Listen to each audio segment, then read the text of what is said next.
Qual que é o argumento deles? Bom, primeiro, a governabilidade ela está ameaçada pela forma de governo quando os poderes não se entendem. Se você olha como se dão os trabalhos internos ao governo, se você olha a relação na prática entre o executivo e o legislativo e não tenta deduzir implicações de outras instituições, como eles estão fazendo aqui, mas se você olha o que está acontecendo, você observa que o poder executivo consegue controlar a agenda do legislativo e ele tem instrumentos para isso. E, portanto, ele tem capacidade, prerrogativas constitucionais que lhe permitem manter uma coalizão, se ele usa bem esses instrumentos. Então, o primeiro desafio que o presidente vence é o da agenda, certo? É o controle da agenda do legislativo. Na medida em que ele é capaz de controlar a agenda do legislativo, um mundo completamente diferente do americano, onde o Congresso é extremamente forte e tem uma agenda autônoma. À medida que ele é capaz de controlar a agenda do legislativo, ele dá incentivos para os partidos serem governo. Certo? Ser oposição é mais custoso para o partido, ainda mais se você pensar isso que vocês estão dizendo. Os partidos não são ideológicos, querem vencer, querem ganhar votos, estão pensando em poder. Então, é a vantagem você entrar na coalizão do executivo de acordo com esse argumento. Na medida em que há esse controle, há governabilidade. Os poderes eles trabalham em conjunto. Quais são esses poderes que o executivo usa para controlar, quase que forçar uma agenda junto com o Congresso e trabalhar harmonicamente com uma coalizão?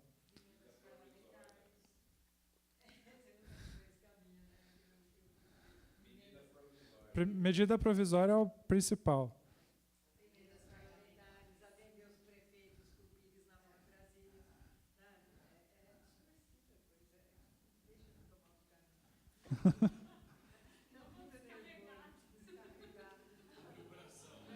Você está dizendo a liberação de recurso para as emendas individuais.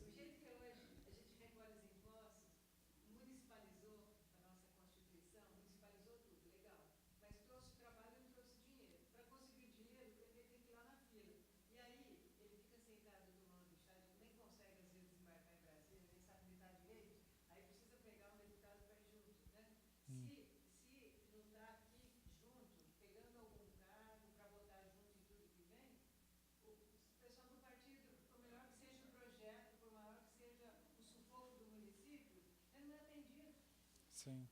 Então, para que existe o governo se não é para melhorar a vida, se não é para que os municípios tenham o mínimo possível para poder fazer políticas públicas? Não é jogo, mas né? É jogo só de poder. Ou você entra ou você não é atendido. Não, mas você está... Eu acho que... Não, você tem toda a razão. Eu estava pensando... Mas então, eu estava pensando na relação dos deputados com o presidente, mas essa relação com os níveis subnacionais também é bastante complicada. Sim, sim. E por isso que também nessa nossa história recente de democracia tem se tentado cada vez mais tornar as transferências automáticas, né, por uma série de regras para as políticas sociais. É uma forma de você tentar barrar essa discricionariedade. Então, o SUS recebe um dinheiro que é quase que automático, a educação também vem do Fundeb, é quase que automático. Pois é.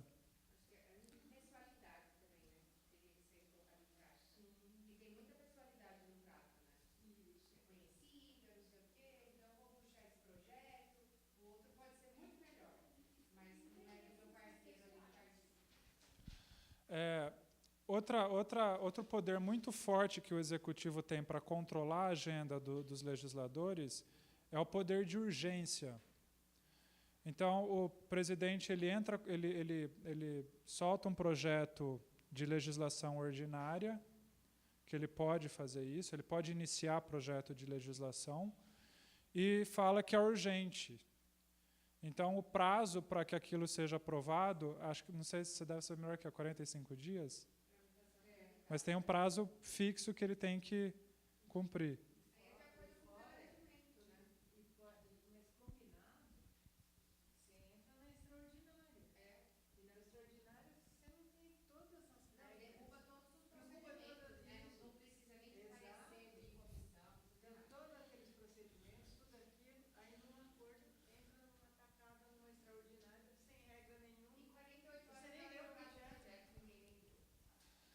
Existe até... E daí depois os congressistas falam, nós estamos aqui, mas a gente não manda em nada, né? De vez em quando tem um que levanta lá contra o governo. Existe, não sei o quão comum isso é. Existe até uma outra coisa a mais, não sei quanto é comum aqui na Câmara dos Vereadores ou no geral. Urgência urgentíssima, tem também, não tem? Existe esse... Urgência urgentíssima.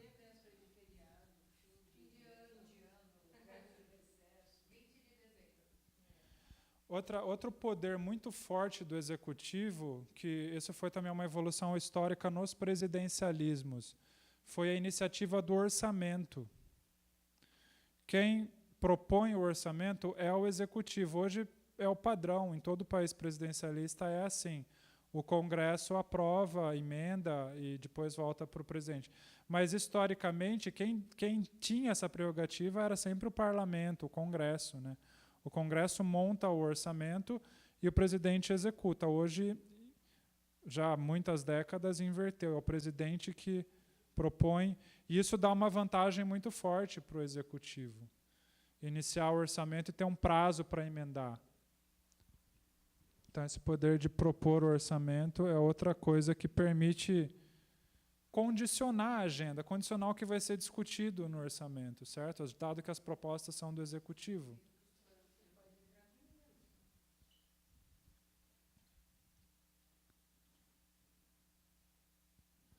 Mas da forma como você propõe o orçamento, você já direciona como o Congresso vai ter que andar, né? Bom, dá para ver que o executivo ele tem esse forte poder. Então, essa é uma parte da equação, em defesa do presidencialismo, no sentido de que é governável. Falar, os congressistas são atrapalhados, mas se você já montou uma coalizão e tem muita gente no Congresso, parte da coalizão, eles acabam também se beneficiando desse poder de agenda do executivo. Eles são governo. Que vai ter deputados de partidos que têm ministérios, certo? Então, eles acabam se beneficiando dessa capacidade do executivo de controlar as coisas. A segunda parte da equação, que também contraria o que essas pessoas pensavam, é a questão da disciplina partidária. Supunha-se, pela irresponsabilidade natural de um sistema onde os poderes são independentes, que todo mundo ia ser indisciplinado, que o partido não ia contar para nada, que os deputados iam agir da forma como quisessem. E daí esses autores eles olham os trabalhos na Câmara e dizem, olha, parece que as pessoas dos mesmos partidos estão sempre votando do mesmo jeito, e que eles são muito disciplinados. O líder fala assim, não sei como é hoje, mas na época que eles estavam olhando, fim dos anos 90, início dos anos 2000, a taxa dos deputados que iam junto com o líder do partido era sempre algo em torno de 90%. Eram raros os casos em que eles iam contra o partido. Hã?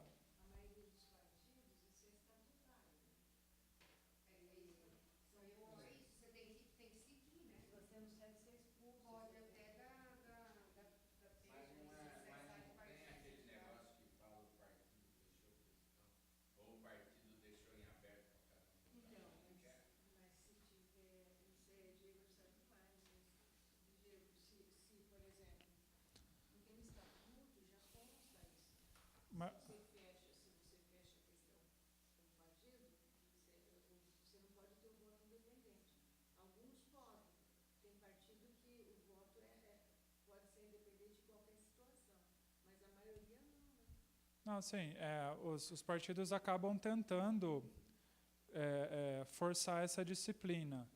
Mas se você pensar que num país... Bom, primeiro, como você já disse, isso varia de partido para partido. Os partidos não são obrigados a forçar, e há muitos casos em que... não muitos casos, né, de acordo aqui, alguns casos em que há indisciplina e eles continuam no partido. Poucos, mas existem. E se você pensar que o estímulo para sair do partido é tão fácil mudar para outro, e os partidos se beneficiam do número também de deputados, os partidos não deveriam ter tanto estímulo para punir as suas fileiras quando eles dependendo também do caso de indisciplina. Essa questão é muito importante e o partido fechou questão e aquilo é determinado pelo partido, aí sim, mas nas questões ordinárias, cotidianas, você ir contra o partido uma vez ou outra não deveria levantar assim, tanto problema, né? E o partido recebe verba de acordo com o tamanho da sua bancada, ele continua Pois lá é. como deputado porque está ganhando. Agora, se existe esse desestímulo para punir a sua bancada, por que eles votam de forma tão fiel sempre que a votação é nominal? Eles analisaram várias votações nominais, que são as únicas onde você identifica quem vota, sim ou não. Tem muitas votações simbólicas, né? Quem é a favor, fique como está, aprovado. Tem muitas questões que são assim.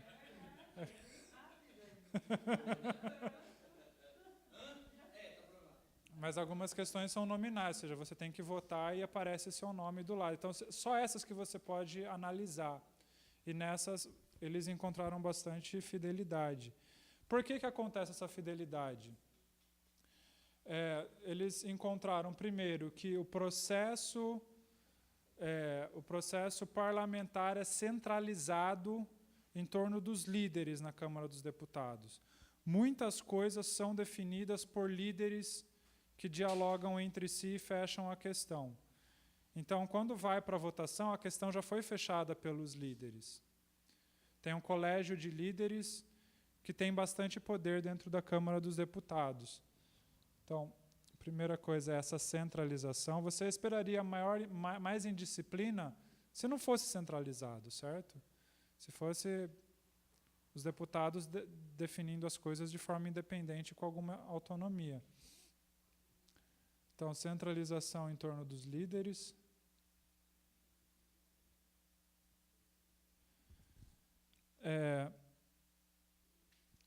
Aí outra coisa também, principalmente pensando no orçamento. Os deputados eles podem propor emendas individuais. Só que, comparativamente ao tamanho do orçamento, essas emendas individuais elas são uma fatia muito pequena do orçamento total. Então, você deveria pensar que se fosse indisciplinado, você daria mais poder aos deputados individuais, mas as emendas individuais tendem a ser muito restritas, comparadas a emendas de bancada ou emendas regionais, ou a parte engessada do orçamento, porque a maior parte do orçamento não tem como mexer, né? É engessada por provisões constitucionais. Então, as restrições às emendas individuais.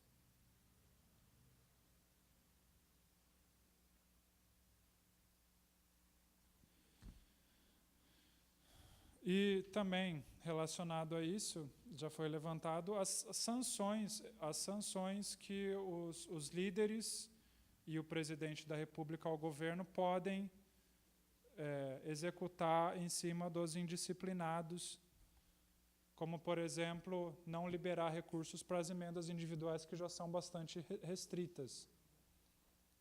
Então, o presidente tem esse poder.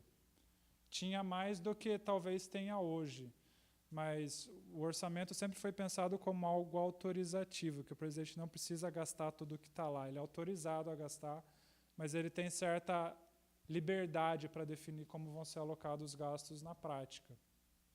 Aí não seria o contrário? O presidente só libera a verba para a emenda pessoal do cara se o cara for fazer. Então, por isso, ele força a disciplina. Porque se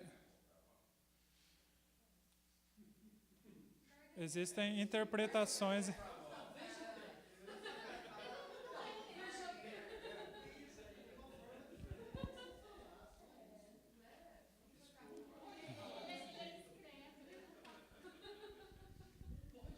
É, o governo nunca vai falar que isso é compra de voto, que isso está.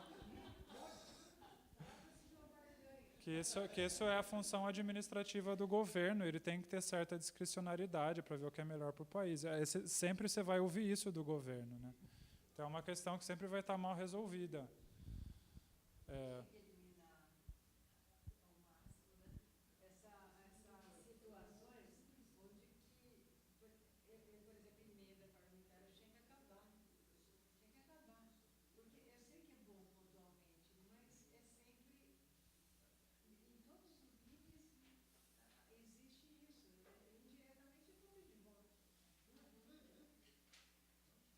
É porque assim, se eu voto num deputado para ele me representar,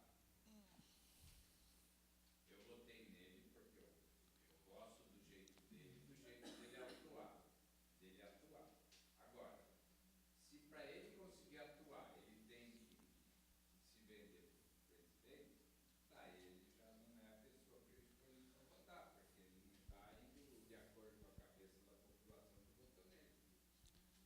Ele já não representa a população, ele está representando outra coisa. Ele está representando uma quadra na escola tal, que ele ganhou o telhado. tá, Ele não então. está representando politicamente o que as pessoas que votaram nele gostariam. Então eu vou ser um pouco advogado do diabo aqui. Pense na situação alternativa. Imagina que é um regime parlamentarista e que o partido majoritário faz o orçamento e o governo vai lá e executa o orçamento.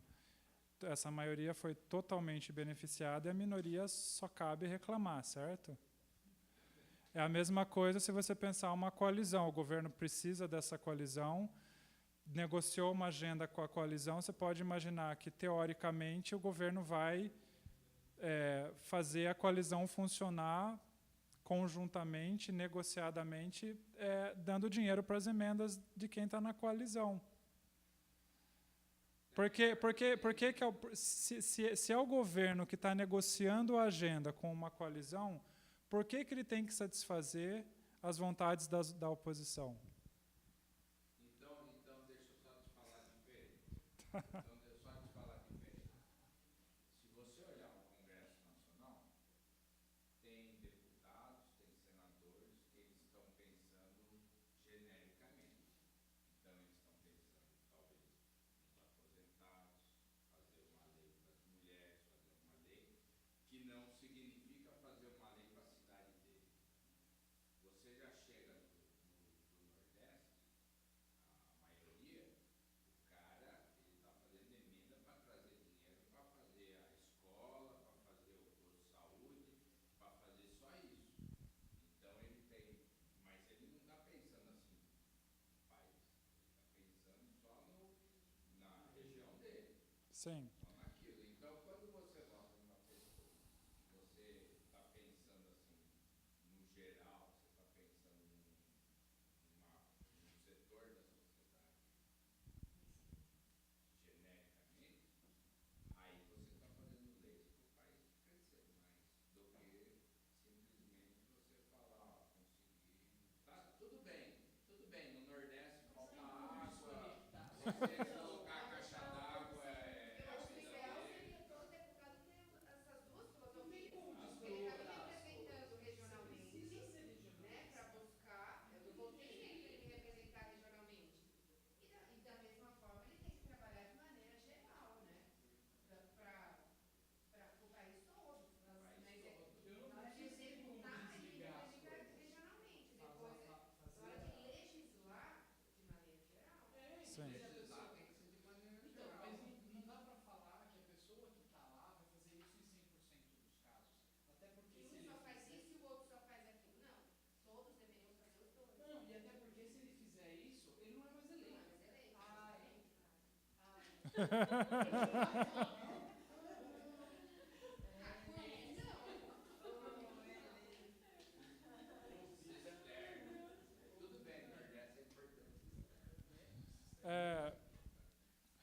Então, o argumento desses autores, meio que defendendo o ponto de vista de que o presidencialismo da coalizão funciona muito bem, eles estão escrevendo no fim dos anos 90 e início dos anos 2000. As emendas individuais eram bem mais restritas do que eram hoje. Isso foi crescendo ao longo do tempo.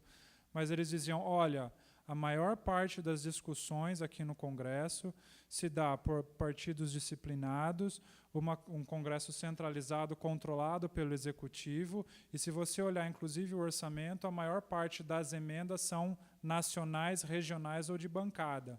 As individuais são uma fatia muito restrita.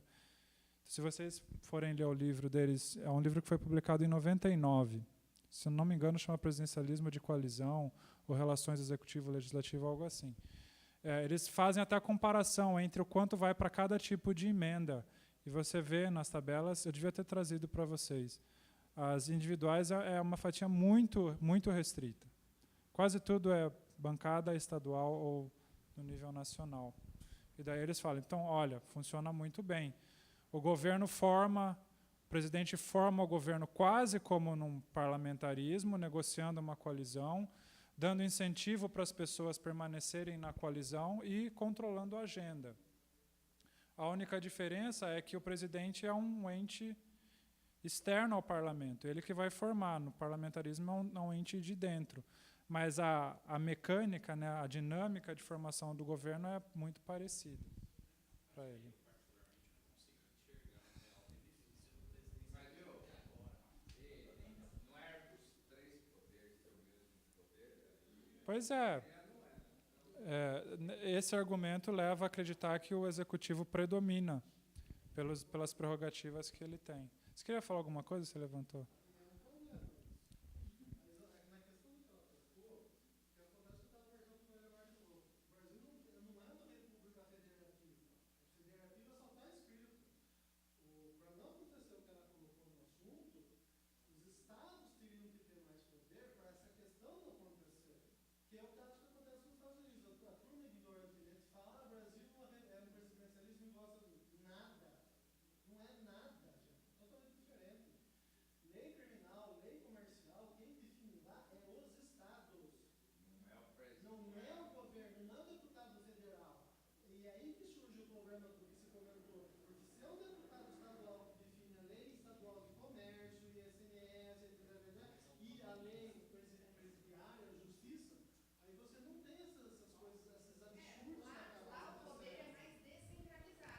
Sim. Já são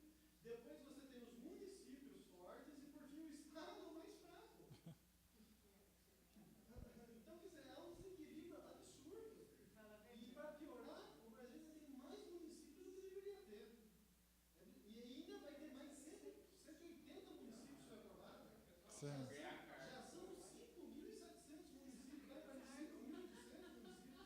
A gente... Haja orçamento para tudo isso. Sim, o federalismo brasileiro acabou não sendo um tópico dessa nossa discussão, mas poderia muito bem ser, porque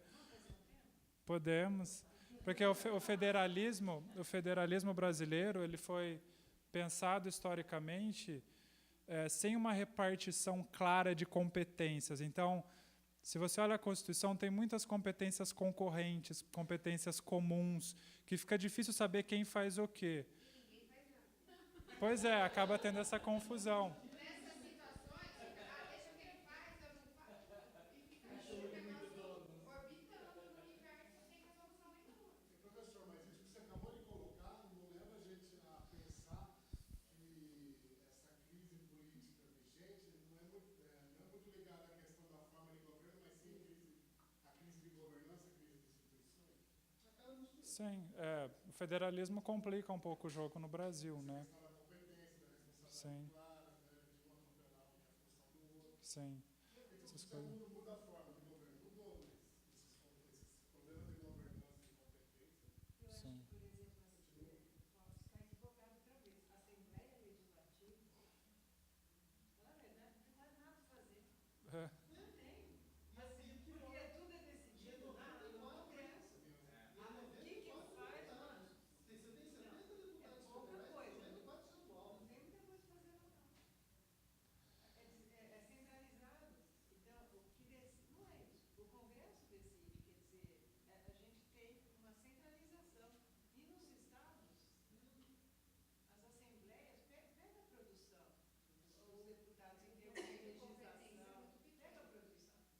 Sim.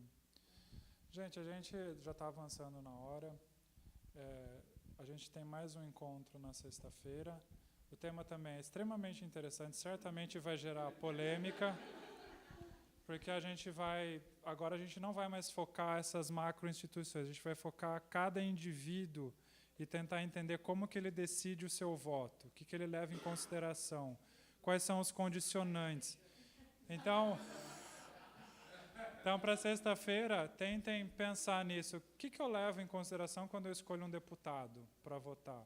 Quais que são as coisas que pesam? Quais são as coisas que talvez pesem e eu não esteja tão consciente disso?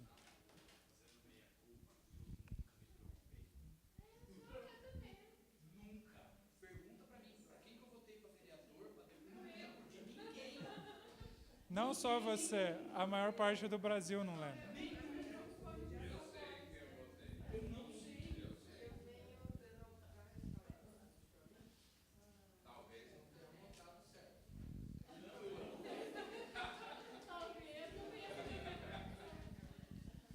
Então a gente se vê sexta.